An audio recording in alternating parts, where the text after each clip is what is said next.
Hello everyone, welcome to the channel. Today we will study week 1 content, that is learning language. अब topic के अंदर जाने से पहले हम एक ही क्वेश्चन में दो को आंसर दे देते हैं कि लैंग्वेज होती क्या है और हमें इसे लर्न करने की जरूरत क्या होती है। तो लैंग्वेज एक ऐसा सिस्टम है जिसकी वजह से ह्यूमन बीइंग्स अपने आइडियाज या फीलिंग्स को या तो बोलकर एक्सप्रेस कर लेते हैं या लिखकर एक्सप्रेस कर लेते हैं। तो अगर उन्हें लैंग्वेज कुछ आती ही नहीं होगी तो वो अपने आइडियाज को एक्सप्रेस नहीं कर पाएंगे, ना तो बोल के ना लिख के। तो इसलिए हमें लैंग्वेज की नीड होती है। तो ये तो आंसर हो गया कि why do we need to learn a language. And language क्या होता है, एक ऐसा सिस्टम होता है जिसकी वजह से हम अपने आइडियाज को या तो लिखकर या बोलकर एक्सप्रेस कर सकते हैं। फिर हमने प्रोफेसर की साइड पे देखा था कि learning is considered as a subconscious process. तो क्यों हमने लर्निंग को सबकॉन्शियस प्रोसेस कहा, कि लर्निंग क्यों है सबकॉन्शियस प्रोसेस। अब एज यू ऑल नो, हमारे माइंड में एक सब कहते हैं कि सबकॉन्शियस माइंड में हमारी चीजें रहती हैं। तो सबकॉन्शियस माइंड में जब हम कुछ भी डालते हैं ना, तो वो लॉन्ग टाइम तक रिटेन रहती है, जिसकी वजह से हम फ्लुएंटली बोल पाते हैं। तो लर्निंग को हमने सबकॉन्शियस प्रोसेस इसलिए कहा है क्योंकि हमारे सबकॉन्शियस माइंड में ऐसी चीजें हैं जिसकी वजह से आज हम फ्लुएंटली बोल पा रहे हैं। आप अपनी मदर टंग फ्लुएंटली बोल पा रहे हो या आप बाकी लैंग्वेजेस फ्लुएंटली बोल पा रहे हैं, इसलिए हमने लर्निंग को कहा है कि वो एक सबकॉन्शियस प्रोसेस है। अब हम जैसे जैसे आगे बढ़ रहे हैं, अब हम देखते हैं कि हमारे जो इंग्लिश में साउंड्स है वो दो में डिवाइड की गई है, एक तो कॉन्सोनेंट साउंड्स और एक वोवेल साउंड्स। तो कभी आपने सोचा है कि हमने इसको दो में डिवाइड क्यों किया है, कि एक तो हम बोल रहे हैं वोवेल्स है, सिर्फ 5 हम बोलते हैं कि A E I O U are considered as vowels, rest the other sounds are consonants. तो कभी आपने सोचा है कि हमने इसको वोवेल साउंड क्यों बोला है। इसलिए बोला है क्योंकि वोवेल साउंड्स ऐसे साउंड्स होते हैं जो एयर को ब्लॉकेज के बिना माउथ से पास होने देते हैं। अब ब्लॉकेज के बिना कैसे, अब जब मैं वर्ड बोल रही हूँ ए, तो जब मैं ए बोल रही हूँ ना, उस टाइम मेरी एयर, जब एयर मेरे माउथ से पास हो रही है, वो एकदम सीधी सीधी पास हो रही है, वो कहीं पे भी टच नहीं हो रही है मेरी टंग। ना तो वो पैलेट पे टच हो रही है, ना वो मेरे टीथ पे टच हो रही है, और ना ही वो मेरे पीछे थ्रोट से आवाज आ रही है उसकी। वो एकदम एयर मेरे मुंह से निकल रही है, ए ई आई ओ यू। तो इन 5 लेटर्स में ही हमारे आराम से जो एयर पास हो जाती है, तो इसलिए हमने इन 5 को ही वॉवल साउंड्स कह दिया। तो वॉवल साउंड्स का मतलब ही यही होता है कि ऐसी साउंड्स जो एयर के पैसेज को ब्लॉक करे बिना उसे बाहर निकलने दे, that are considered as vowel sound. And उसी की वजह से हमने वॉवल साउंड्स को कहा है that vowel sounds are syllabic in nature. अब सिलेबल का मतलब ही यही है कि ऐसी साउंड्स जो एयर को बिना ब्लॉकेज के पास होने दें, इसलिए हमने कह दिया कि vowel sounds are syllabic in nature. अब हमने पढ़ा है कि ए आई ओ यू ही वोवल्स होते हैं, but no, there are total 20 vowel sounds. तो वो अभी देखने में कि कैसे 20 कैसे होते हैं, उससे पहले हम देख लेते हैं कि वोवल साउंड्स कितने में क्लासिफाइड होती है। तो वोवल साउंड्स भी दो में क्लासिफाइड होती है, दैट आर डिप्थॉन्ग्स एंड मोनोफथॉन्ग्स। अब व्हाट आर डिप्थॉन्ग्स एंड मोनोफथॉन्ग्स। तो मोनोफथॉन्ग्स ऐसी वोवल साउंड्स होती है जो, जब हम कोई एक वर्ड बोलते हैं ना, तो उसमें सिर्फ एक सिंगल वॉवल्स का साउंड आता है, तो वो होती है हमारी मोनोफथॉन्ग्स। फॉर एग्जाम्पल, अगर मैं मोनोफथॉन्ग का एग्जाम्पल लूं, इफ आई टेक कूल, तो कूल में सिर्फ, अगर मैं अच्छे से सुनूं कूल, तो सिर्फ मेरे को एक ही बार यू का साउंड सुनाई दे रहा है, तो सिर्फ एक ही बार मुझे वॉवल का साउंड सुनाई दे रहा है। तो इसलिए मैंने उसको कह दिया कि मोनोफथॉन्ग है, क्योंकि इसमें सिंगल वॉवल साउंड आ रही है। पर जब मैं बात करती हूँ डिप्थॉन्ग में, तो डिप्थॉन्ग ऐसे साउंड्स होते हैं जिसमें जो दो वॉवल कॉम्बिनेशन से बने हुए होते हैं, जो दो वॉवल साउंड कॉम्बिनेशन से बने हुए होते हैं। जैसे कि फॉर एग्जाम्पल डे। तो डे की जब मैं बात कर रही हूँ, if you hear it very quietly, then you will get to know that they, e I sound is coming, that is a combination of two vowels, e and I, it's a combination of two vowels, that's why it's known as diphthong. So d, die means two vowel sounds, and monophthongs, mono means one, so one vowel sound. तो इसमें सिर्फ मोनोफथॉन्ग्स में एक ही vowel sound होती है, और डिप्थॉन्ग्स में हमारे पास जो combination of two vowel sound से बनी हुई होती है उसे हम डिप्थॉन्ग कह देते हैं। तो इसलिए वॉवल साउंड्स हमारे पास 20 होती है, क्योंकि 12 तो मोनोफथॉन्ग्स होते हैं इंग्लिश लैंग्वेज में और 8 डिप्थॉन्ग्स होते हैं। और ये बहुत ही एक इंपॉर्टेंट क्वेश्चन बन जाता है आपके क्वालिफायर एग्जाम के लिए, कि कितने मोनोफथॉन्ग्स होते हैं और कितने डिप्थॉन्ग्स होते हैं इंग्लिश लैंग्वेज के अंदर। So there are 12 monophthongs and 8 diphthongs. Let's move further. तो जब हम आगे बढ़ते हैं तो आर्टिकुलेशन ऑफ वोवल साउंड्स हम पढ़ते हैं। तो आर्टिकुलेशन क्यों?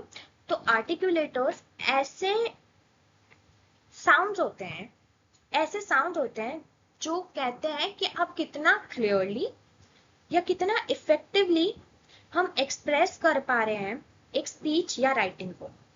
Articulators are those which see how clearly and effectively we are able to express ideas in speech or writing. अब ये एग्जांपल्स देखते हैं। तो अप में मेरे को एक ही अ साउंड सुनाई दे रहा है, इसलिए इसमें सिंगल वॉवल साउंड यूज हो रहा है, दैट इज अ मोनोप्थॉन्ग। तो up and cup are monophthongs. But if I talk about father, father, if you say along with me, then you will get to know, and I should say you that please repeat after me so that you can understand it in a better way. So if I say father, so double a sound is coming, so that's a diphthong because it's made up of two vowel combination. Okay, so like this only you have to say all the words and you have to check, and if you have any other examples too, you can write up in the comment section. I'll check it and then I'll let you know whether it's correct or not. Okay, so let's move further. In the same way we have articulation of consonant sounds कि consonant sound कैसे effective, consonant sounds को हम कितना effectively या कितना precisely हम उसे हमारे लिख पाते हैं या बोल पाते हैं। तो इसमें हमें पढ़ना होता है velar, palatal, retroflex, dental and labial. अब वैलर कॉन्सोनेंट साउंड्स ऐसे कॉन्सोनेंट साउंड्स होते हैं, तब आप ये जब बोलेंगे ना क ख ग घ ण, तब आप देखना पीछे थ्रॉट में से आवाज आ रही है। प्लीज रिपीट आफ्टर मी, क ख ग घ ण। तो ये मेरे पीछे थ्रॉट में से आवाज आ रही है, इसलिए हमने इसको वैलर साउंड दे दिया कि हम इसको पीछे थ्रॉट में से आवाज निकल रही है। अब पैलेट, अब पैलेट मतलब कि ऊपर टंग के ऊपर जो पार्ट होता है उसको पैलेट कहते हैं। तो ये जो जब हम ये वर्ड्स बोलेंगे ना च छ ज झ ण, तब हमारी टंग पैलेट को टच करती है, इसलिए हम उसे कह देते हैं कि ये पैलेटल साउंड है। तो यही हम देख रहे हैं कि हम कितना प्रिसाइसली या कितना एक्यूरेटली हम बोल पा रहे हैं कॉन्सोनेंट साउंड को। इन द सेम वे रेट्रोफ्लेक्स, अब त थ द ध न, अब आप जब ये बोलेंगे मेरे साथ साथ तब आप देखेंगे कि हमारी टंग पीछे से कर्ल होकर आगे आ रही है, और जो टीथ के जस्ट पीछे का थोड़ा सा पार्ट है ना उसे हम हार्ड पैलेट कहते हैं और उस पर वो टच कर रही है, इसलिए हम उन्हें रेट्रोफ्लेक्स साउंड्स कह देते हैं। अब डेंटल, डेंटल मतलब वो हमारी टीथ, टंग हमारे टीथ को टच करेगी। तो त थ द ध न, if you speak after me you will get to know कि हमारे जो जब हम बोल रहे हैं तब हमारे टीथ को टंग टच कर रही है। In the same way labial, प फ ब भ म, तो जब हम ये वर्ड्स बोल रहे हैं तब हमारी सिर्फ लिप्स मूव कर रही है। एंड आप भी ये ट्राई कर सकते हैं, बहुत इजी है, और ये भी आपको सब याद रखने पड़ेंगे कि कौन से वर्ड्स कौन सी कैटेगरी में डिवाइडेड होंगे, क्योंकि ये आईआईटी में क्वेश्चन में पूछ सकते हैं कि which of these following sounds are labial, dental और retroflex. Okay, so let's move on to our next and the last topic of today's lecture, that are semi vowels. अब ये आंसर जानने से पहले कि हमने इन्हें सेमी वॉवल्स क्यों बोला, उससे पहले हम जान लेते कि सेमी वॉवल्स होते क्या हैं। तो semi vowels are W and Y। तो अब ये जान लेते कि हमने इन्हें सेमी वॉवल्स की कैटेगरी में ही क्यों डाला, वॉवल्स की कैटेगरी में क्यों नहीं डाला। क्योंकि वॉवल्स क्या कहते हैं कि हमारे जब कोई भी वर्ड हम बोल रहे हैं उसमें एयर ब्लॉक नहीं होनी चाहिए, पर जब हम W और Y बोल रहे हैं तो कहीं ना कहीं हमारा एयर का पैसेज जो है ना वो ब्लॉक हो रहा है। कैसे हो रहा है? जब मैं W बोल रही हूँ, प्लीज रिपीट आफ्टर मी, तभी आपको समझ आएगा कि हमने इसको सेमी वॉवल्स की कैटेगरी में क्यों डाला है। जब मैं W बोल रही हूँ तो थोड़ा सा मतलब हल्का सा मेरा जो टंग है ना वो मेरी पैलेट को टच कर रहा है, उस वजह से तो वो हल्का सा भी टच हो जाए तब भी वो वॉवल्स की कैटेगरी से तो बाहर हो गए। तो हल्का सा कर रहा है, तब हल्का सा कर रहा है, तो इसने यही बोला कि एकदम बहुत थोड़ा सा हो रहा था हमें सेमी वॉवल्स की कैटेगरी में डाल दो, तो इसलिए हमने W और Y को सेमी वॉवल्स की कैटेगरी में डाल दिया। और जब मैं Y बोलती हूँ, जो कि जब मैं Y बोल रही हूँ तब मेरा जो टीथ है ना वो मेरी लिप को टच कर रहा है हल्का सा, जिसकी वजह से अगेन एयर का जो पैसेज है वो ब्लॉक हो गया, और इसलिए हमने इनको डाल दिया सेमी वॉवल्स की कैटेगरी में। और जो W और Y होते हैं वो नॉन सिलेबिक होते हैं नेचर में।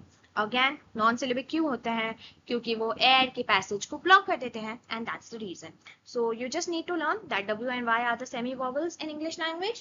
So with this we have completed this part, learning language part. And let's revise the important parts. So first ये याद अच्छे से रखना है कि टोटल वॉवल साउंड्स होते कितने हैं इंग्लिश लैंग्वेज में। तो there are 20 vowel sounds in English language. अब वॉवल साउंड सिलेबिक होते हैं या नॉन सिलेबिक होते हैं? तो vowel sounds are syllabic in nature. Third question कि वॉवल साउंड्स, थर्ड क्वेश्चन हम ये जान लेंगे कि वॉवल साउंड कितने में क्लासिफाइड होते हैं। तो vowel sounds are classified into two type that are monophthongs and diphthongs. तो how many monophthongs are there in English language? So there are 12 monophthongs and how many diphthongs? So there are 8 diphthongs. ये complete होने के बाद में हम देखते हैं कि आर्टिकुलेशन ऑफ वॉवल साउंड में, उसमें हमारा इंपॉर्टेंट ये हो जाता है कि आपको क्वेश्चन देके ये पूछ लेंगे कि ये इसमें सिंगल वॉवल साउंड आ रही है या डबल वॉवल साउंड आ रही है। तो उसके एग्जाम्पल्स आप अच्छे से देख के जाना, जो मैंने वहाँ पे स्लाइड में लगाया है पिक्चर, वो भी अच्छे से उसके भी एग्जाम्पल्स देख लेना। प्लस आप अपने मन से भी बहुत सारे एग्जाम्पल्स और भी ले सकते हैं।